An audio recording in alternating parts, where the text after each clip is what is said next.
അത് വലിയ രീതിയിൽ ഞങ്ങൾക്ക് അനുകൂലമാകുമെന്ന് ഒരു പ്രതീക്ഷ സംഭവിച്ചിട്ടില്ല. പറഞ്ഞിട്ടുണ്ട്. കാരണം അവിടെ 5000 വോട്ട് ക്രിസ്ത്യൻ വോട്ട് അവിടെ ഉള്ളൂ. അതിൽ തന്നെ 10,000-2000 ആൾക്കാർ അവിടെ തന്നെ ഇല്ല എന്ന് പറയുന്നത്. അതെ, ബാക്കി 3000 വോട്ടുകൾ പോയിരിക്കുന്നത് UDF-ലേക്കാണ്, പാലക്കാടല്ലേ. പക്ഷെ നോക്കൂ, PV അൻവറിന്റെ സുധീറിന്റെ പ്രതികരണം വന്നു കഴിഞ്ഞിട്ടുണ്ട്. DMK പ്രതീക്ഷിച്ചതുപോലെ വോട്ട് ലഭിച്ചില്ല, ഇനി അധികം വോട്ട് നേടാൻ കഴിയുമെന്ന് കരുതുന്നില്ല എന്ന് പാവം സുധീർ പറയുന്നുണ്ട്.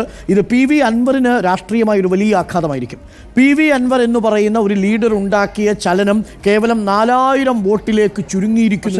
4000 വോട്ട് മോശപ്പെട്ട വോട്ടല്ല അവിടെ. പക്ഷേ ജയമില്ലാതാക്കി കളയാൻ കഴിഞ്ഞില്ല. അല്ല, ജയമില്ലാതാക്കിയെന്നും പറയാൻ പറ്റില്ല. സ്പോയിലറും അല്ല. അല്ല, അതിനകത്ത് എന്താണെന്നറിയോ, കമ്മ്യൂണിസ്റ്റ് പാർട്ടിയുടെ കോട്ടയിൽ 4000 വോട്ട് പിടിക്കുക എന്ന് പറയുന്നത് അത്ര ചെറിയ കാര്യമല്ല. അവിടെ വേറെ ഇല്ലല്ലോ. നോക്കൂ, അത് കമ്മ്യൂണിസ്റ്റിന്റെ വോട്ടാണെന്ന് നിങ്ങൾ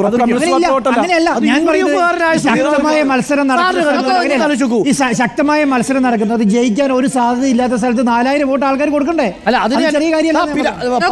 വിലയിരുത്തൽ പറയട്ടെ. കഴിഞ്ഞ നിയമസഭാ തെരഞ്ഞെടുപ്പിൽ 39,000 വോട്ട് രാധാകൃഷ്ണൻ പിരായിരി പഞ്ചായത്തിൽ 6633 വോട്ടിന്റെ ലീഡ്.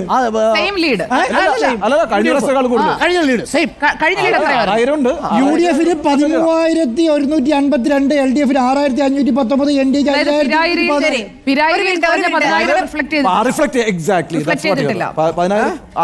കുറഞ്ഞ 10,000 റിഫ്ലക്ട് ചെയ്തിട്ടില്ല. സരിന്റെ കണക്ക് അവിടെ പാളി. നമ്മളിപ്പോൾ